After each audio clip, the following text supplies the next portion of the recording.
Yes sir. बताओ, शिक्षा के साधन सर से तुम्हारा क्या मतलब है?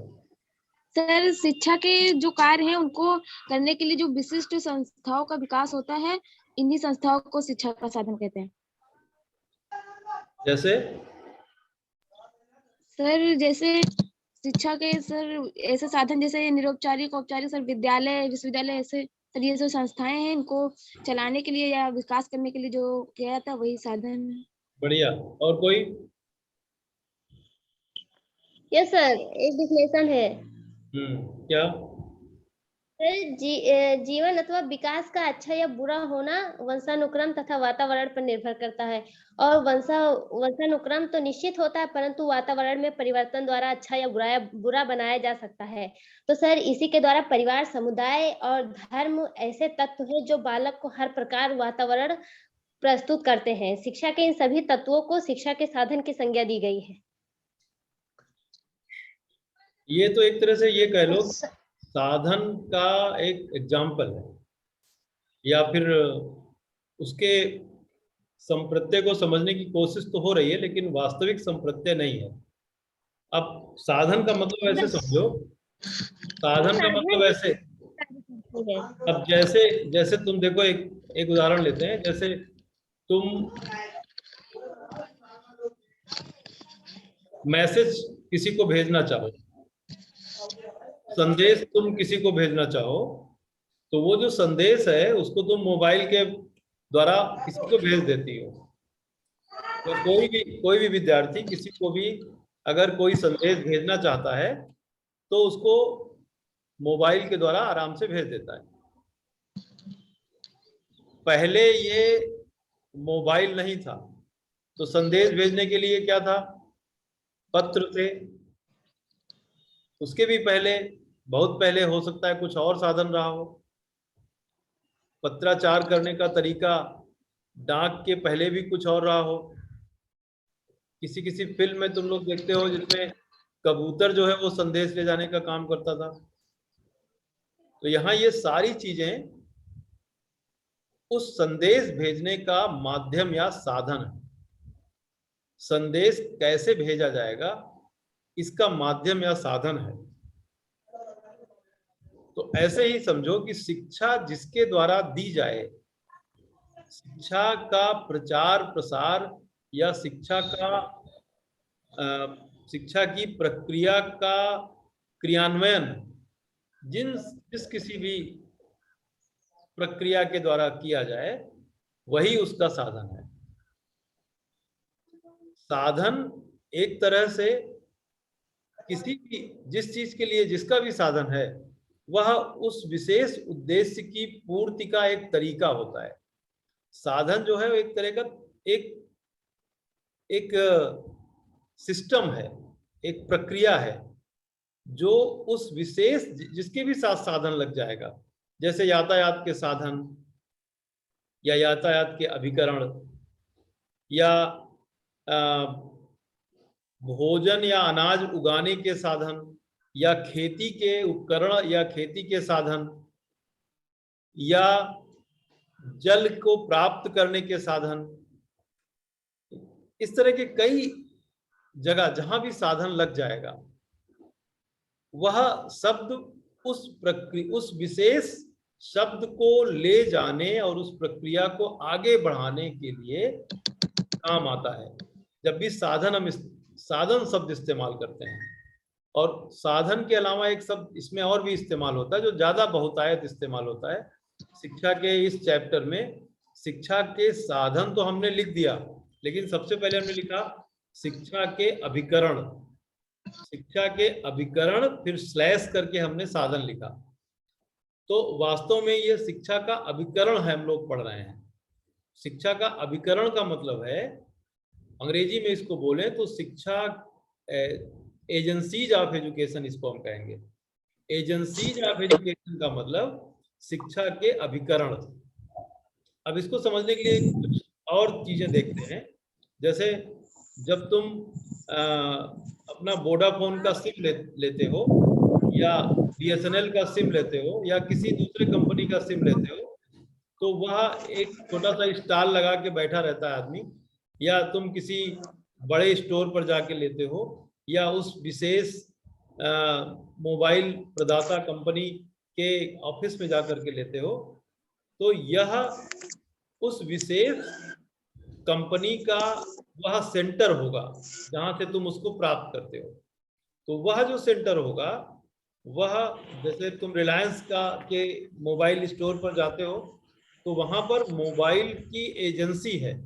किसकी है? रिलायंस की एजेंसी है। इसी तरह से सैमसंग का फोन लेने जाओ तो सैमसंग का फोन की एजेंसी पर जब तुम जाओगे तो सैमसंग के अलावा किसी और चीज का तुम्हें वहां पे कुछ नहीं मिलेगा।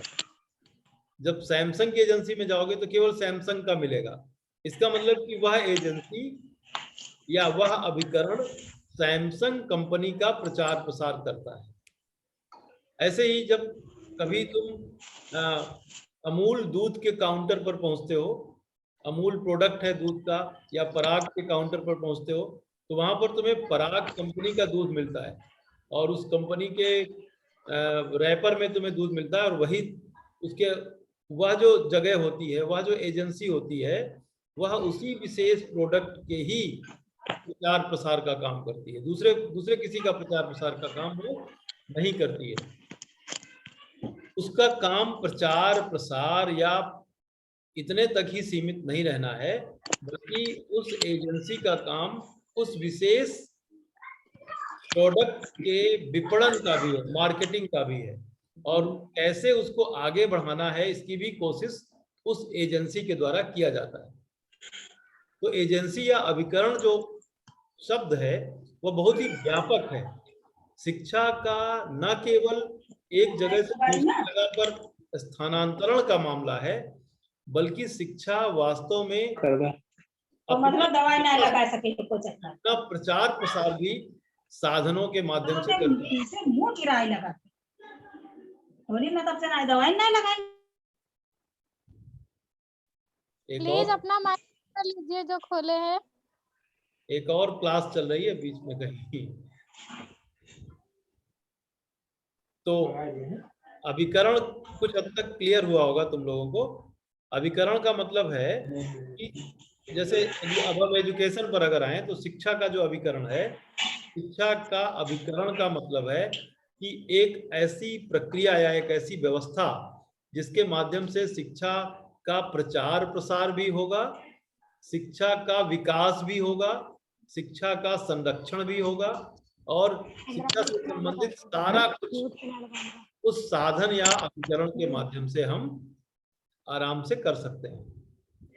तो शिक्षा का जो अभिकरण है वो क्लियर हुआ होगा। इसमें कोई प्रश्न तो नहीं पूछना है तुम्हें?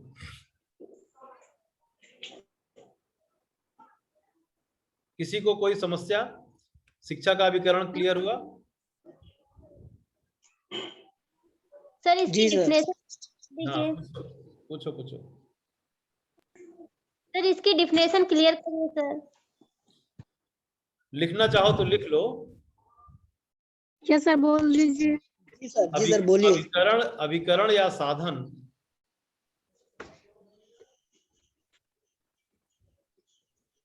एक ऐसी प्रक्रिया या व्यवस्था है, एक ऐसी प्रक्रिया या व्यवस्था है जिसके माध्यम से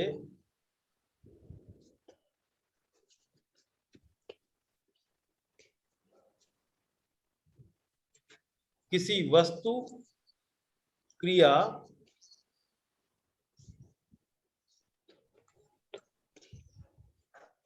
किसी वस्तु, क्रिया अथवा व्यक्ति का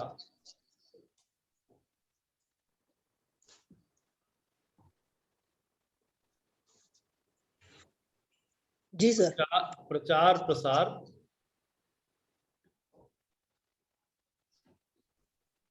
या विकास किया जाता है।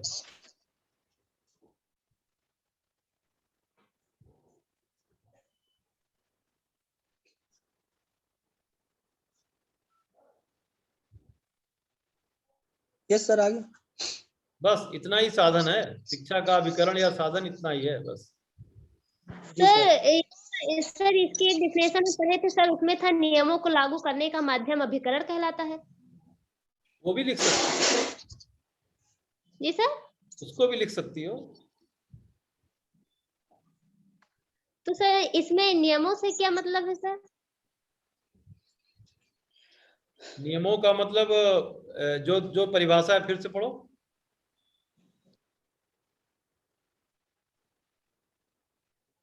फिर से पढ़ो। सर नियमों को लागू करने का माध्यम अभिकरण कहलाता है।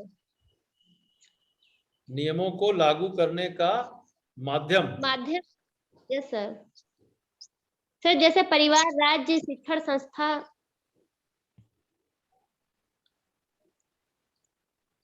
देखो, जो यहाँ पर लेखक कहना चाहता है उसका मतलब है कि जो अभिकरण या साधन है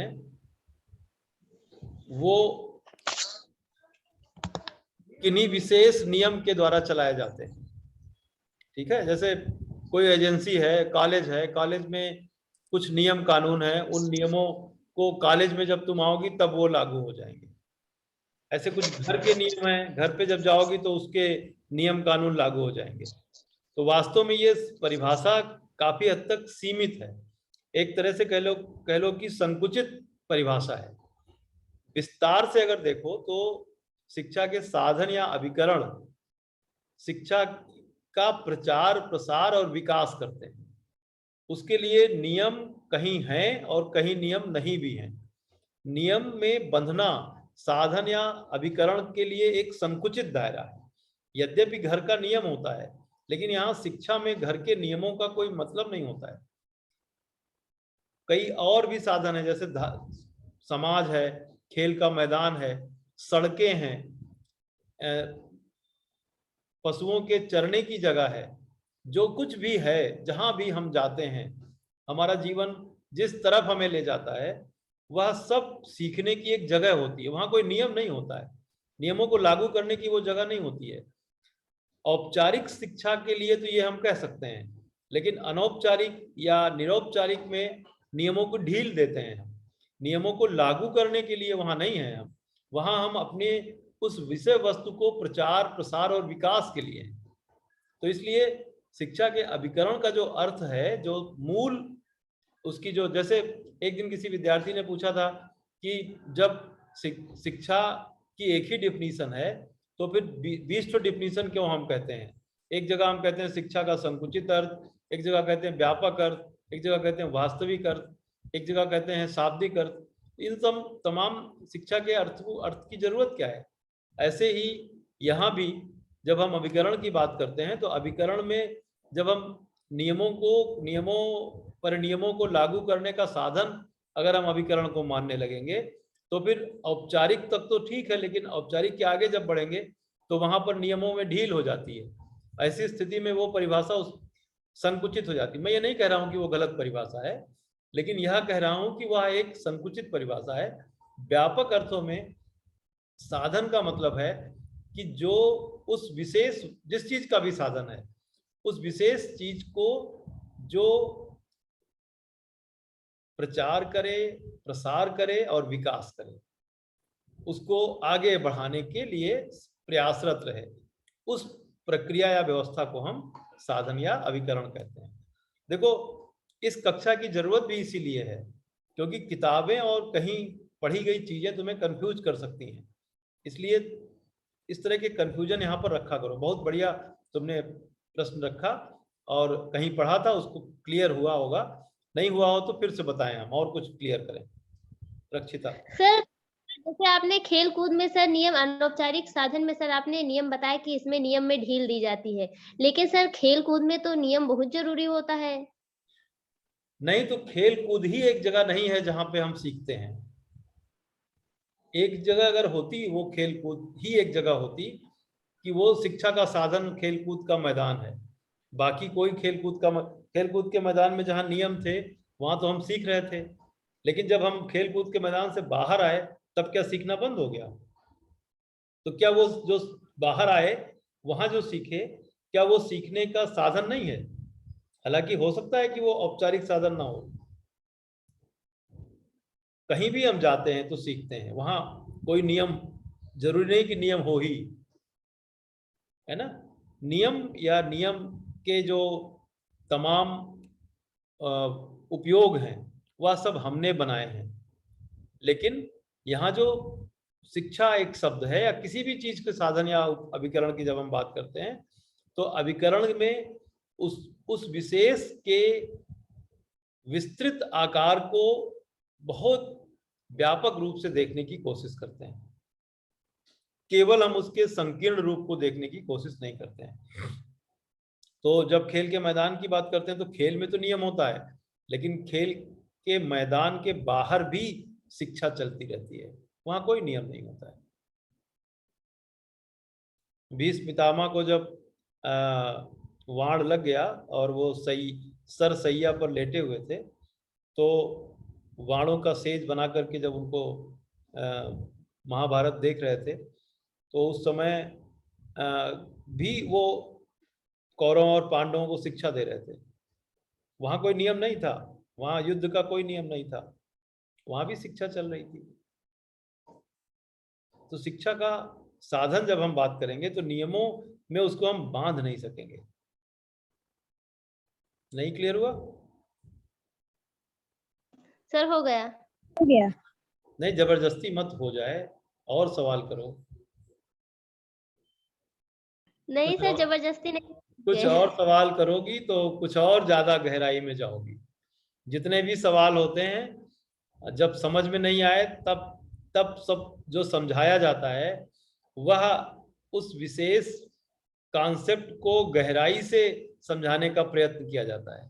एक तो होता है सतही समझाने का प्रयत्न, और तुम्हारा कोर्स जो है वह बहुत गहराई में उतरने की परमिशन नहीं देता है।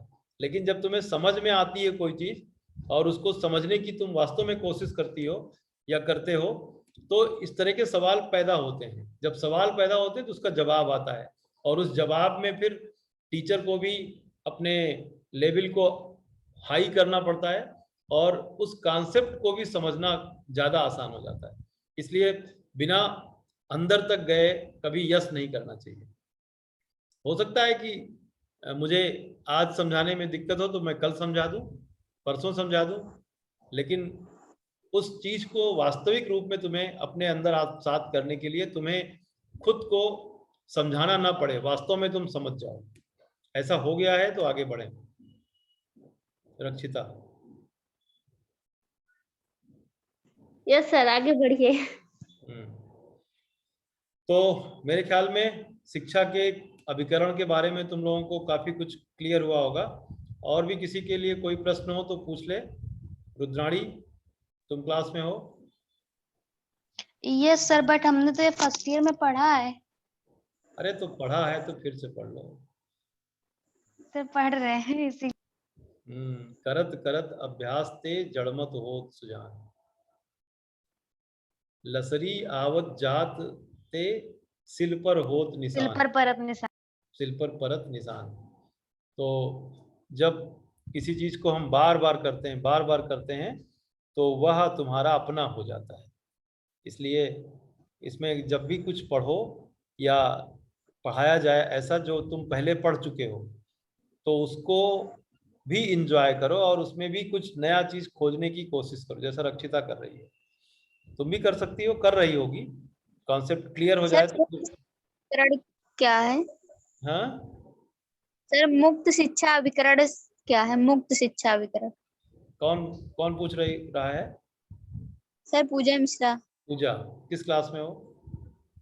सर फाइनल ईयर में। अच्छा अच्छा। मुक्त शिक्षा अभिकरण जो है वो निरौपचारिक शिक्षा का साधन है, निरौपचारिक शिक्षा का अभिकरण है। अब हम शिक्षा के अभिकरणों के 3 प्रकारों में जाते हैं। मुक्त का मतलब क्या है? मुक्त कोई जानता है? मुक्त का मतलब क्या है? फ्रीडम, स्वतंत्र शिक्षा।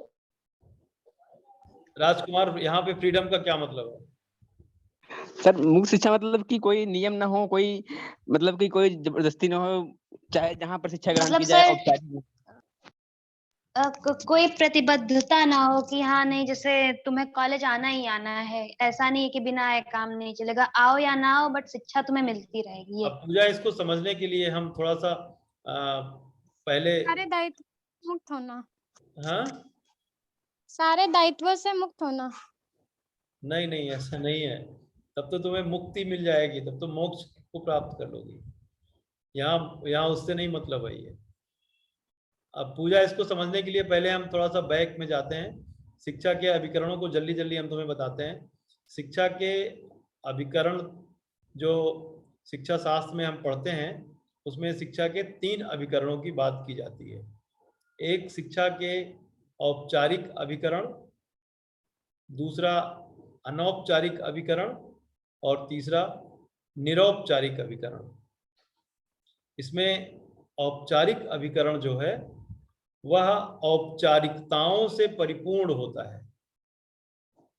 अब औपचारिकताएं किसको कहते हैं? अगर इस पे किसी की विशेषज्ञता हो तो मुझे बताए, औपचारिकताएं क्या हैं, किसको कहते हैं औपचारिकता? Formalities, formalities sir. तो हिंदी का अंग्रेजी कर दिया तुमने। ये मतलब सर फॉर्मेलिटीज मीन कि हम लोग जैसे केडीसी में कुछ लोग फॉर्मेलिटी करते हैं, कॉलेज डेली जाते हैं, मतलब वो हो गया फॉर्मेलिटीज की, डेली आओ, अटेंडेंस लगाओ, पढ़ो ना पढ़ो अलग बात। मतलब ये कोई बात तो है नहीं, फॉर्मेलिटी करना अच्छी बात है भाई, फॉर्मेलिटी में ही से ही पढ़ते तो हैं। सर कहाँ पढ़ते हैं, बहुत लोग होते हैं कॉलेज जाते हैं फिर घूमने निकल जाते हैं अटेंडेंस लगा के, कौन पढ़ता है? 90 मतलब 100% में 35 लोग ही अटेंडेंस मिलती है। अब ये जो हमारा जो भारतवर्ष है, यहाँ पे तुम लोगों को बहुत गहराई से समझने की जरूरत है। ये तुम्हें नॉर्मली जो फॉर्मेलिटी शब्द है, फॉर्मेलिटी शब्द को भारत में कैसे लिया जाता है, तुम लोगों का एक कॉन्सेप्ट इतना ही है बस। रक्षिता, what is the formalities? Formalities या औपचारिकताएं क्या हैं?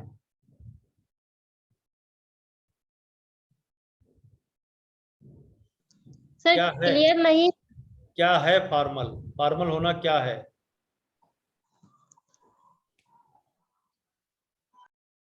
सर थोड़ा बहुत आप बता दीजिए, बाद में सब बता लेंगे। इसको थोड़ा बहुत नहीं, बहुत गहराई से समझने वाला है। हम लोग क्या करते हैं, जहां भी फॉर्मल शब्द लग जाता है उसमें हम केवल फॉर्मेलिटी करने लगते हैं, और वास्तव में अगर हम फॉर्मेलिटी करें तो सबसे अच्छा करें। अभी हम फॉर्मेलिटी को खराब समझते हैं। Rudrani, yes sir. अभी हम फॉर्मेलिटी को खराब समझते हैं। क्यों? क्योंकि हम फॉर्मल होना जानते ही नहीं। फॉर्मल होना एक बहुत ही अच्छी आदत है। राजकुमार, क्या होता है फॉर्मल होना? सर हमें नहीं पता। नियमों से बंधे रहना फॉर्मल होना। फॉर्मल होने का मतलब भारत में कहते हैं ना कि इस चीज की तो उन्होंने केवल फॉर्मेलिटी अदा कर दी, तो जो लोग फॉर्मेलिटी अदा करते हैं उनके लिए ये कहा जाता है कि ये बहुत मन से काम नहीं कर रहे हैं, केवल फॉर्मेलिटी कर रहे हैं। यही तो कॉन्सेप्ट है तुम लोगों का फॉर्मेलिटी को लेकर के या फॉर्मल को लेकर के। सर दिखावा करना कौन सी अच्छी बात है? दिखावा से नहीं मतलब है, फॉर्मेलिटी या फॉर्मल शब्द का मतलब हम पूछ रहे हैं। इंडिया में या अपने देश में फॉर्मेलिटी शब्द के प्रति बहुत हल्का वो है। वास्तव में फॉर्मेलिटी बहुत अच्छी चीज है। सर क्यों अच्छी चीज है आप बताइए। देखो, किसी टीचर के सामने फॉर्मेलिटी कर दो सर, नमस्ते, अंदर से उसे भले ही कुछ भी बोल रहे हो, तो सर ये कौन सी अच्छी चीज है? यही तो कॉन्सेप्ट नहीं क्लियर है तुम्हारा। फॉर्मेलिटी जो शब्द है उसके प्रति तुम्हारी सोच अच्छी नहीं है। फॉर्मेलिटी का मतलब नियमों को ठीक तरह से मानना, एक अच्छा नागरिक बनना। फॉर्मल का मतलब यह है एक अच्छे तरह से समयबद्धता को एक्सेप्ट करना, जैसे विदेशों में होता है। विदेशों में अगर 10 बजे की क्लास है तो 10 बजे का मतलब 10 बजे होता है। विदेशों में अगर कोई ड्रेस कोड है तो उस ड्रेस के बिना जाने की परमिशन नहीं मिलती है। वह जो फॉर्मल चीज है कि जो कुछ जिसकी ड्यूटी है फॉर्मल होकर के उसको उस ड्यूटी को डिलीवर करना है, 100% डिलीवर करना है। और यहाँ पे फॉर्मेलिटी शब्द जो अपने यहाँ लागू है, उस फॉर्मेलिटी और वास्तविक फॉर्मल में बहुत फर्क है।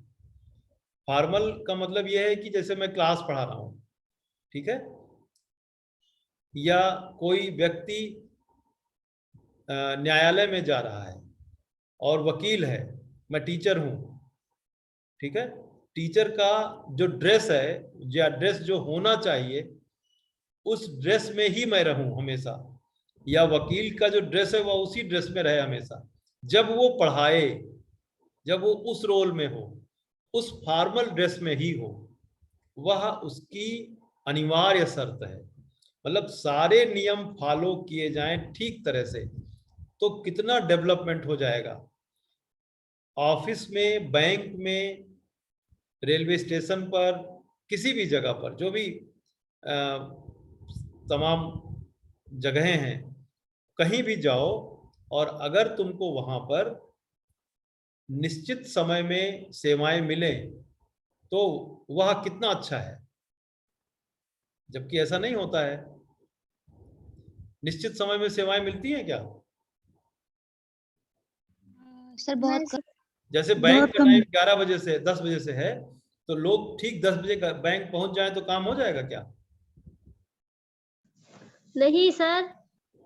अपने देश में काम नहीं हो जाएगा, ठीक है, अपने देश में काम नहीं हो जाएगा। जैसे मैं तुम्हारे घर आऊं और तुमसे कहूं कि आज मुझे कुछ भी खाने का मन नहीं है, तो तुम्हें लगेगा कि शायद मैं ऐसे ही कह रहा हूं। नहीं नहीं, आपको तो कुछ लेना पड़ेगा। फिर उसके बाद मान लो ठीक है, एक ठो हमने कुछ ले ही लिया, उसके बाद फिर भी नहीं इच्छा है, तो फिर मैं कह रहा हूं कि अब नहीं, बस हो गया। तो तुम्हें लगेगा नहीं, एक तो और लेना ही पड़ेगा। यह जो कल्चर हमारी है, इस कल्चर में फॉर्मल जो शब्द है वो गायब हो जाता है। एक प्रोफेसर आरपी श्रीवास्तव जी मिले थे एक बार बहुत पहले। उन्होंने बताया कि वो एक बार इंग्लैंड गए थे अपने किसी दोस्त के घर, तो वहाँ वो किसी इंग्लैंड के मित्र के यहाँ लेके गए थे और वहाँ पर उन्होंने जब हम लोग सब लोग एक साथ चाय पी रहे थे तो उन्होंने कहा कि क्या आपको चाय लेनी है? हमने कहा हाँ लेनी है। उन्होंने फिर पूछा कि क्या चाय के साथ आपको कुछ और लेना है? मैंने कहा नहीं लेना। फिर उन्होंने अपने दोस्त से पूछा, दोस्त ने कहा कि हाँ एक बिस्कुट चल जाएगा।